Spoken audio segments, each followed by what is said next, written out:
Thank you everyone for coming today.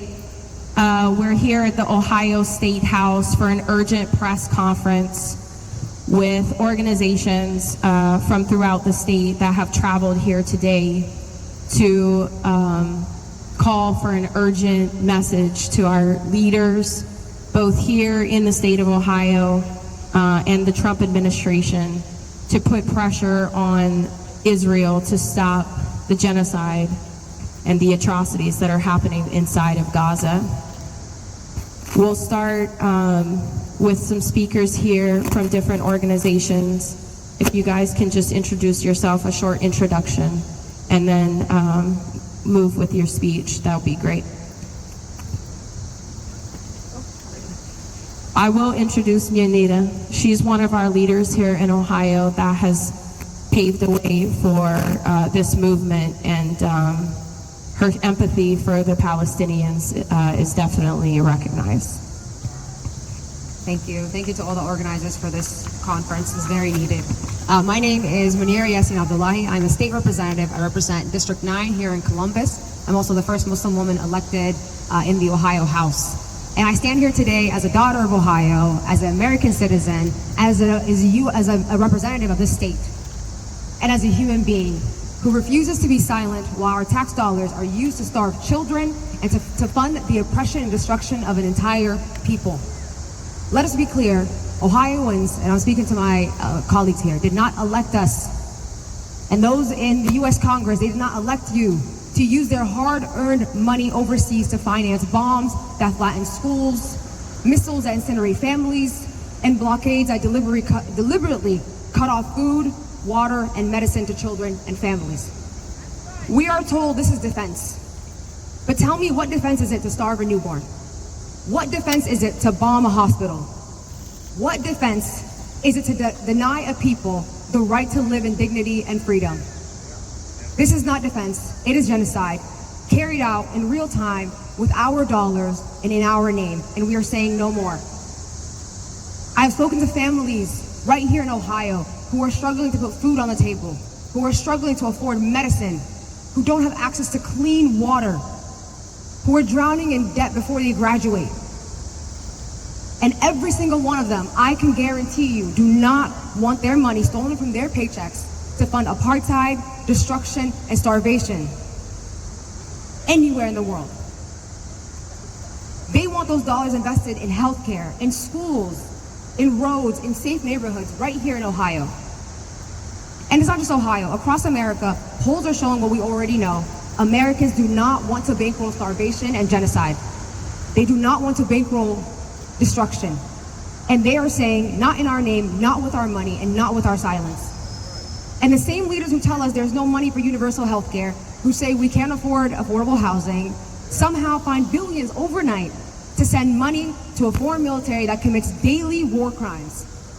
The same voices who shame the poor for asking for food stamps, something we do here in the State House, we just did that with our state budget, have no shame in writing blank checks for bombs that kill Palestinian people.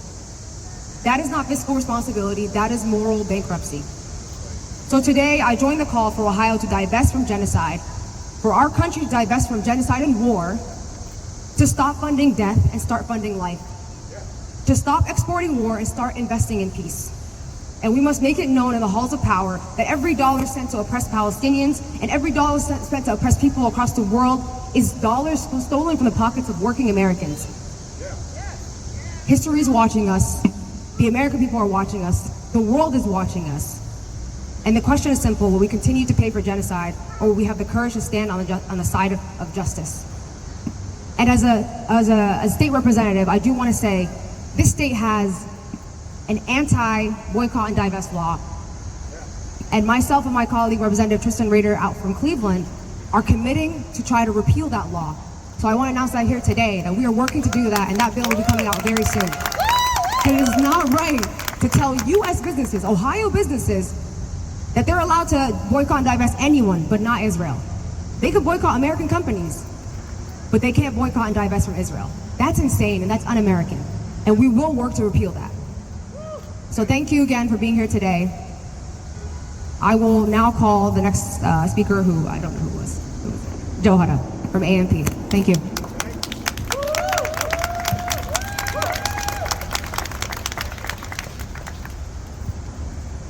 morning. Thank you all for being here. Ohio has currently $262 million invested in Israel bonds. One of the largest state holdings in the country. On September 1st, 10 million more is set to come up for reinvestment. Today we stand here clearly stating Ohio must divest. Yes. Israel bonds are not neutral financial investments. They directly fund a government that is carrying out systemic starvation and displacement of millions of Palestinians. Shame.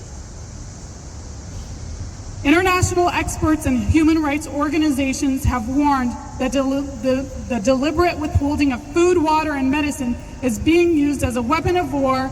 This is a man-made starvation, and Ohio taxpayers should not be forced to bankroll it.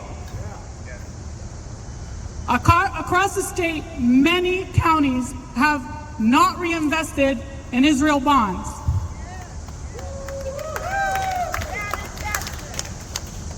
Across the state, Ohioans do not want to invest in Israel. They do not want any ties with Israel. Ohio wants to divest from Israel. So I say this directly to the state treasurer, Robert Sprague, and other officials that claim that Israel bonds are sound investments, that we do not want them. Do not reinvest on September 1st. Begin the process of full divestment. Align Ohio investments with Ohio's values of human dignity, justice, and accountability. We Ohioans refuse to be complicit. We refuse to allow our money to be used to finance war crimes and starvation. The time to divest is now. Thank you.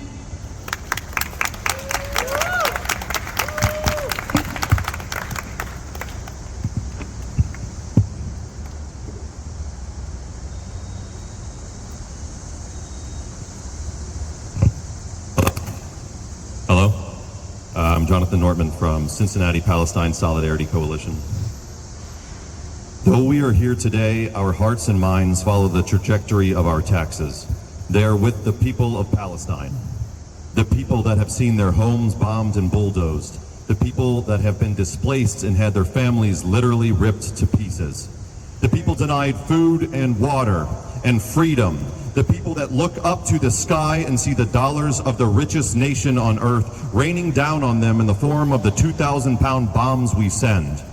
No child should ever experience starvation, yet we're expected to remain quiet while starvation is forced on 1 million Palestinian children in Gaza. Parents shouldn't have to bury their own children, but in Gaza, parents are forced to watch their children wither away without food and clean water. Some not even given the chance to bury them. Children beheaded by the bombs dropped on the tents their homes have been reduced to. A captive population robbed of their lives and the ability to mourn those taken from them. A population home to the largest number of child amputees in modern history, where the UN has officially declared famine, where doctors and international humanitarians are denied entry and arrested. What we are witnessing is a mass extermination campaign. This is genocide, the worst crime we are capable of as a species, the crime of genocide. To people like Bernie Sanders, this isn't just a disagreement on terminology. To disagree on the charges of a crime is to disagree on the justice that is due to be applied as a result. To disagree on what justice should look like in response to genocide only serves to ensure that genocide will happen again and again and again across this planet. We have seen this world respond to genocide before. We have seen this world dismantle apartheid before. But yet for this genocide and apartheid in Palestine, we are told to behave differently. We are told to find compromise. Do not move an inch. There is no greater violence than genocide. They should know that it is a compromise to even use words at all. Understand what we are up against. While our politicians bicker over which aesthetic difference is more pleasing, they all, top to bottom, maintain the status quo. Any one of them that can sit back and co-sign a genocide is not one that will ever be interested in your betterment. Do not believe they care about funding education here while we bomb every school in Gaza. Do not believe they care about how you will pay for your medical care while we pay to destroy every hospital in Gaza. Do not believe they care about borders, sovereignty, or immigrants' rights while we enable the terrorist state of Israel to carve new borders in Gaza and the West Bank, murder Palestinians farming their own land, swimming in their own water, ethnically cleanse the land, turning people into corpses and refugees. Politicians that can remain quiet and inactive on this think they are preserving the odds for their future positions. What they're actually providing is their disqualification. Their words and actions matter. If they didn't, they wouldn't have AIPAC spending $12 million in a single election just to get rid of one U.S. representative, Cori Bush. We do not have the luxury of deciding which strategy works best and which avenue to deploy them. We must take fight everywhere we can. We must occupy every lane and every method. It is we the people against the ruling class of capital. The system that makes genocide and apartheid profitable, and the owners that seek to reap these profits. They may have access to trillions and trillions of dollars, but we are the means by which they make their trillions. We are more than just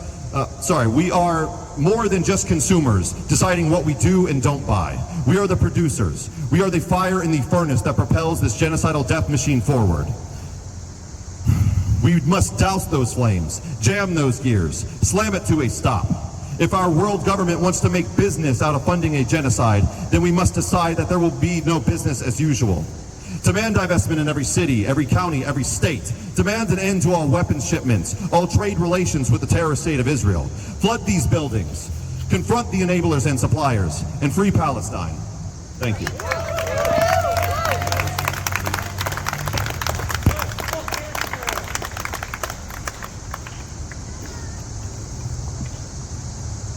Hello, my name is Lina Zohrab. I am Palestinian American, born here and raised in Palestine. I am with the Cincinnati Palestine Solidarity Coalition. I stand here today carrying a grief that no words can ever truly hold. Grief for the children in Gaza who will never laugh again. Grief for Palestinian women who are forced to stay strong even as their hearts are breaking. Grief for Palestinian men who dig through the rubble with their bare hands, searching for family. I carry grief for generations of my people who have been turned into refugees, denied the simple right to live freely, whose only crime was being born Palestinian. But this grief is not mine alone. It belongs to every Palestinian, and it belongs to every person of conscience who refuses to look away. Because Palestinians are not numbers. We are not headlines. We are not hashtags. We are people, people who love, who dream, who resist. And yet every day the world treats us as disposable. Disposable lives, disposable bodies, disposable stories. What is happening in Gaza is not a war. It is genocide. What we see in the West Bank is not tension. It is annexation, dispossession, a steady theft of land and life. And what we are living under from the river to the sea is not democracy. It is apartheid. Do not be misled into thinking that this is about one man or one political party. Netanyahu is not the problem. He is a symptom. The root of this violence is Zionism. Zionism is a settler colonial ideology, one that for over 75 years has displaced, occupied, and killed Palestinians. It is the belief that our land, our homes, and our lives can be taken to make way for another people's state. Zionism has no place in our communities, in our coalitions, and in our movements for justice. Yet we are constantly told to share spaces with Zionists, to sit on panels beside them, to pretend there are two sides to this story when it is the oppressor and the oppressed, the colonizer and the colonized. Every time we are asked to stand beside the Zionists, we are being asked to normalize our own oppression. Normalization means pretending that there are two equal sides when one holds the power of an army and the other struggles to survive. It asks us to shake hands with our oppressors. Zionism has no place in our communities, in our coalitions, in our movements for justice. Yet we are constantly told to share spaces with Zionists, to sit on panels beside them, to pretend there are two sides to this story, when there is the oppressor and the oppressed, the colonizer and the colonized. Every time we are asked to stand beside Zionists, we are being asked to normalize our own oppression. Normalization means pretending there are two equal sides, one that holds the power of an army and the other struggles to survive. It asks us to shake hands with our oppressors while they destroy our homes and kill our families. We cannot accept that. We must reject normalization in every form, in our movements, in our coalitions, in our daily lives, because justice cannot be built on lies. We are told if we just talk enough, if we just hear both sides, somehow our liberation can be negotiated. But our freedom is not up for debate. Our voices, the voices of Palestinians and those who stand with us, are enough. We do not need to welcome Zionists into our spaces. This is not hate, it is principle. Justice demands boundaries. And so we say today, Zionists must be isolated, politically and socially. Just as the world once refused to legitimize South African apartheid, we must refuse to legitimize Zionism. We cannot share platforms, we cannot co-sponsor events, we cannot stand shoulder to shoulder with those who defend colonialism and genocide. Let your humanity be translated into action. That means boycott, that means divestment. Boycott every Israeli product, every brand that profits from our oppression. Divest from every company complicit in apartheid, from weapons manufacturers to tech firms that enable surveillance and control. Divest from Israeli bonds, cut off funding to Israeli universities, cultural institutions, and all organs of a state built on ethnic cleansing. Withdraw your money, your labor, your consent from every system that sustains this regime. Because every dollar, every purchase, every partnership is a choice to stand with the oppressed or with the oppressor. Because of the heart of this struggle is not politics, it is humanity. The simple right of every Palestinian child to grow up free, the right of every refugee to return home, the right of every people to live with dignity. Free Palestine. Free Palestine.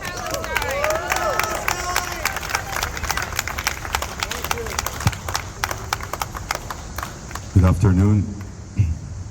My name is Mazen Rasool, and I'm a Palestinian American attorney on behalf of Baladna Palestine Society of Columbus.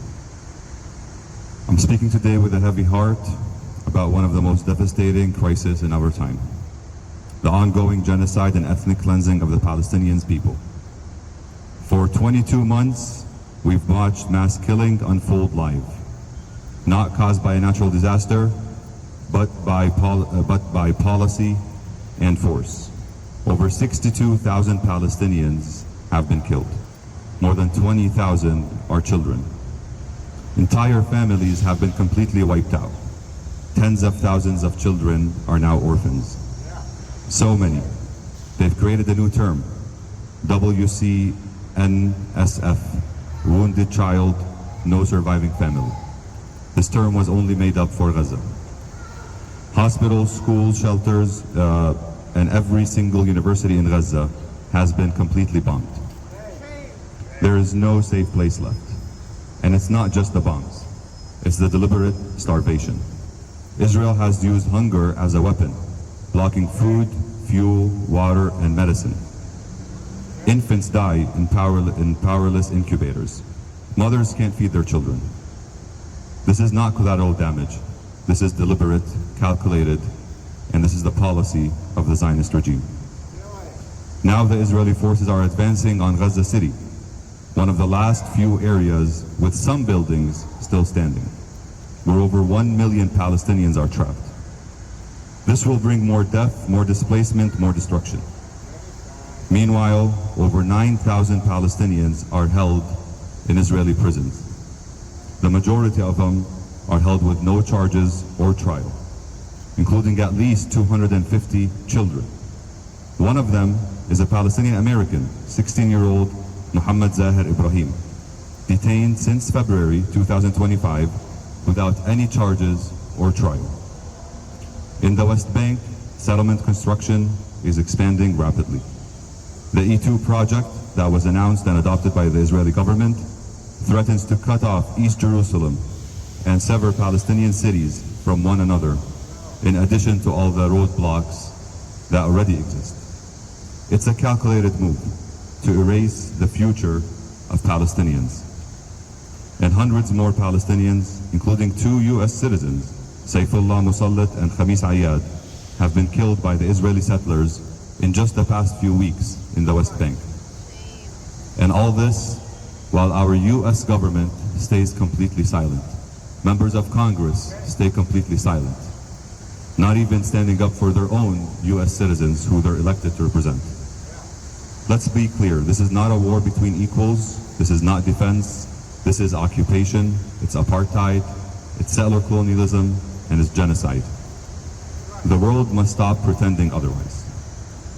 We demand an immediate permanent ceasefire, full and unrestricted access of food, water, medicine into Gaza, an end to the blockade and occupation, the release of all Palestinian hostages, especially the children, and international accountability of war crimes. From the state of Ohio, we demand to repeal the unconstitutional Ohio anti-BDS law, which is a clear violation of the freedom of speech and just an outrageous law.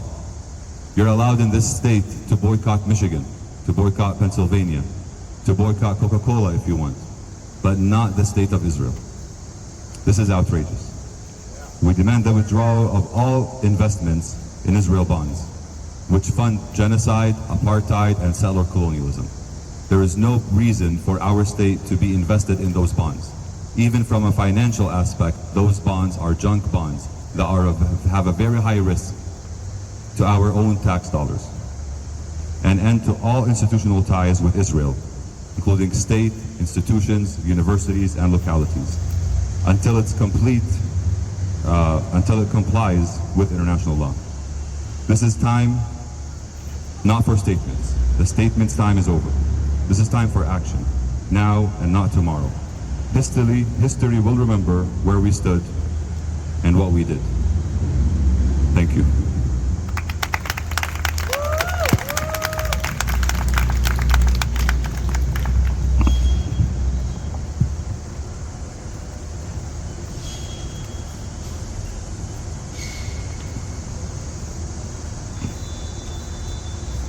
Good morning, everybody. My name is Joshua Engel. I'm a 20-year United States Air Force veteran and a retiree. And I just want to say how proud I am to be up here. All these people behind me, they've definitely kept me motivated and kept giving me strength to go forward. I want to speak to you today from a position of ignorance. I was ignorant. I had no idea what was going on in the world. I was stuck in my military bubble. But now I see the truth. Joe Biden, Donald Trump, Benjamin Netanyahu, they're some of the most prolific child killers of the 21st century. After October 7th, I looked for a motive. Why was this happening? I had no idea about Middle Eastern affairs. I believed all of the racist tropes that you hear. Those pesky Arabs just causing trouble. It's been happening for thousands of years. All the things that we're told here in the United States. Well, I looked for a motive and I sure found it. I learned about the Nakba, plus the 75 years of occupation and apartheid. I learned about the March to Return that was more recently. Why didn't we hear about those things in the United States? The majority of us don't know what that is. I was a fool. I believed all the narratives that were pushed on me. I believed Israel was fighting in self-defense. After seeing all the indiscriminate bombing and war crimes happening in Gaza, I knew immediately who were the good guys and who were the bad guys. Immediately. There's no question.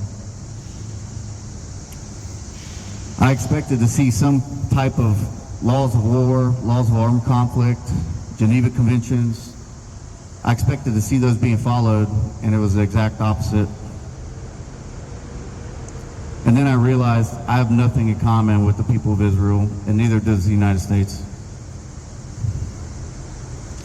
The state of Israel is a terrorist nation. We cannot support their terror any longer in the United States. We can't do it. It's going to bring us down. It is a danger to our own national security. And I say that because of my core values that I learned in the military. Superheroes protect kids. They don't send bombs to the people that are murdering children. The United States needs to step up to its own values and not the values of charlatans, greed, power. When are we going to actually stand up as Americans and say, enough, this has to end. We can't support this any longer.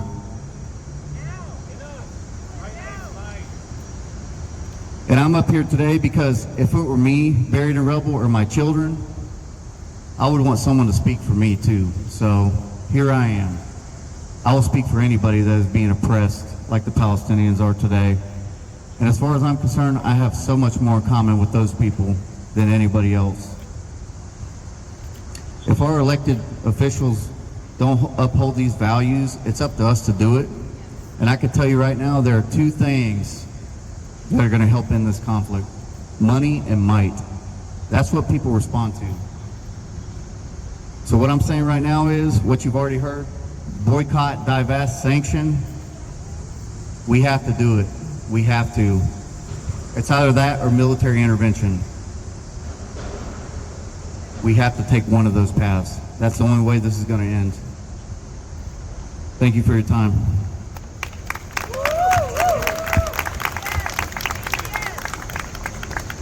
Good afternoon, everyone. Thank you for being here. Zionism is the greatest existential threat to the world and the United States. It robbed us. It robs us, not just of our morals and our ethics, but our taxpayer dollars. You know, there's over 500,000 kids in Ohio that go hungry every night. That's 1 in every 5 kids.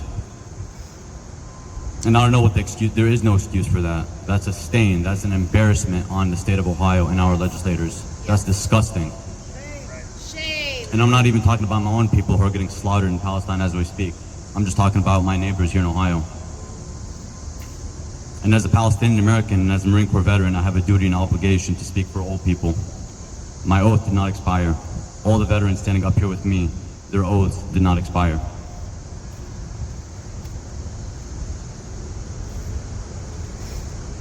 Ohioans are barely getting by. You know, 50% of households are living paycheck to paycheck. One paycheck away from being out on the streets. When they say this is a country of opportunity, I really don't know what the hell they're talking about anymore. But it is what it is.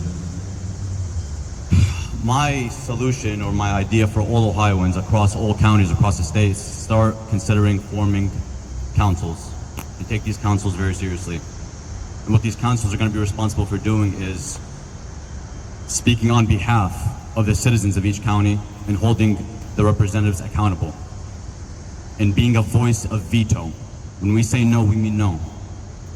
Because ultimately the power is with the people, no matter what. It's a duty, it's an obligation on all of us, especially those of us who took an oath. Like I said, the oath does not expire. It never expires. And we'd be doing a disservice if we were to stay down and stand down. And if anything, that's treason to our oath. And I'll be damned if I ever die that way. I have a message also for my neighbors across the state, and particularly the Ohio Jewish community. Zionism does not make Jews safer, or the Jewish community safer. It is the greatest existential threat to all people, including Jews. Zionism hijacked and weaponized Judaism, and it puts all Jews at risk. It's dangerous. The Jewish community in Ohio needs to begin condemning and isolating Zionists. I want to remind everybody, back in 2001, I was a kid, but I remember 9/11 very well. Growing up in suburbia America, with the first name Muhammad. I remember every single Muslim community in mosque in Ohio and across the nation was put in a place to condemn, of course this is corporate media, that put the Muslim community on the spot and told us that we are responsible for condemning 9/11 and Al-Qaeda, which was something that we had absolutely nothing to do with whatsoever. But how come the Jewish community in Ohio are not held to the same standard? How come? Why do they allow Zionism to use the synagogues as shields? And God forbid you criticize it and get labeled as an anti-Semite. It's unacceptable. So this is what we're gonna keep doing. You guys are gonna get used to us. We're gonna be here every month, okay? Until this genocide's over. Until our legislators, until we bring some sense back to our representatives and politicians. That's the only way. And like my colleagues and friends up here said, boycott and divest. Consistency, that does not stop, regardless what the laws say. And we need to be on the offense now more than any time in history. Now is the time. Thank you, everyone. I appreciate you. Oh, I did not introduce myself. My name is Muhammad Dowd. I'm a Marine Corps veteran, born and raised in Dayton, Ohio, and I am Palestinian American. Thank you, everyone. I appreciate you.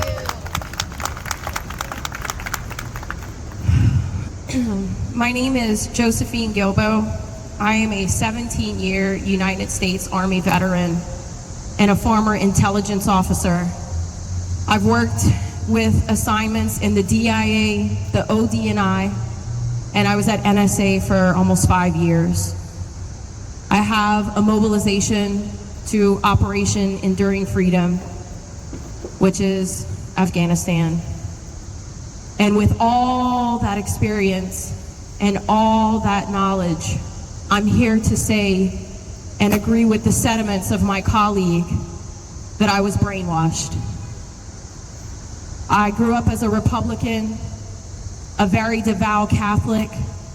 I blindly followed Fox News, blindly shared Charlie Kirk, blindly cried with Jordan Peterson, only to know now that they are all a fraud.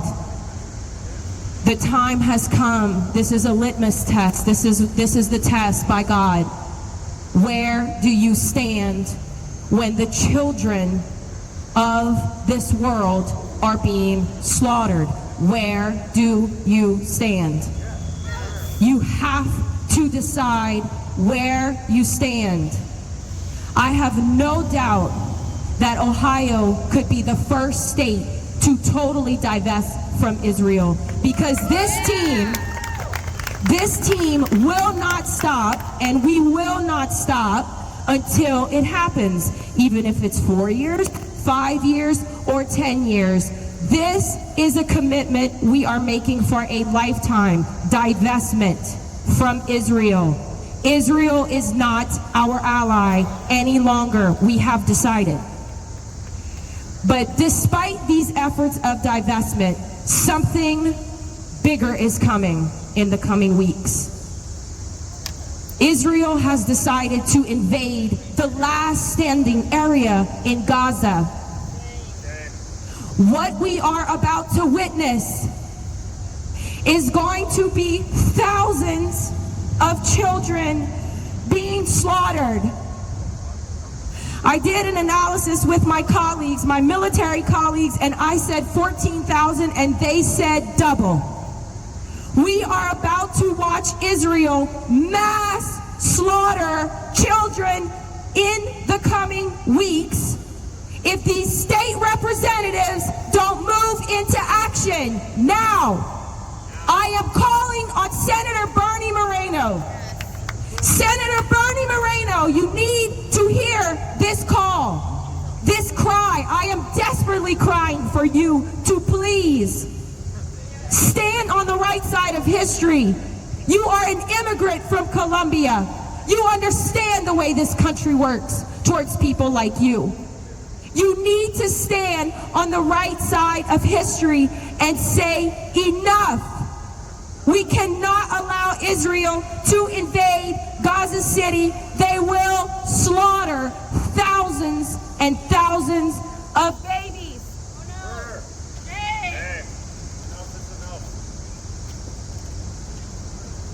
Free segregated Palestine. We have enough. We have enough. We've been had enough. And we especially have enough now. I am praying that God will let these words fall onto the ears of these state representatives. God, please allow their hearts to be open. I am praying. And I ask all Christians, it is your duty, American Christians, it is your duty to not only be praying, but to be praying for an action. Praying to move into an action. They will slaughter these children. Israel is about to slaughter these children. Do something about it.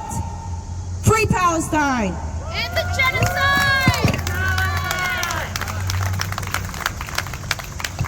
Thank you, everyone. That concludes our press conference for today. We're going to have a few minutes for some questions. Yeah, is there anyone that would like to speak in the crowd? Yes, please. Hello, everybody. My name is Rachel, and I'm going to give you a direct quote from Gaza this week. Hello, everybody. My name is Salema. I'm 24 years old, and I'm speaking to you today from Gaza. Before October 7th, 2023, I was just a student. That day was supposed to be the happiest in my life, my graduation day from university, but instead of joy, it marked the beginning of a nightmare. The genocide begun, the war, the destruction, the terror, the endless search for safety. Every day since then has been a struggle for survival. While many families fled to the south, my family chose to stay on our land. I stayed with them. I faced death multiple times. I was injured. I saw death all around me. And then I lost my mother, the closest person to my heart. In this genocide, I've lost uncles, cousins, and even my little nephew. Every day brings more grief, more empty chairs. In northern Gaza, hunger has reached unimaginable levels. There's nothing left. We survive by eating animal feed just to stay alive. To the world today and to everyone standing here today, thank you from my heart. Thank you for using your voices when ours are silenced. Thank you for standing with Palestine. Please don't stop. Your actions, your protests, your pressure, they matter. You may be the reason this war finally ends. We want to live, we want peace, we want dignity. Let our voices be heard, let our pain be seen, and let the justice finally reach Gaza. Thank you. Thank you, everyone. That concludes the press conference for today.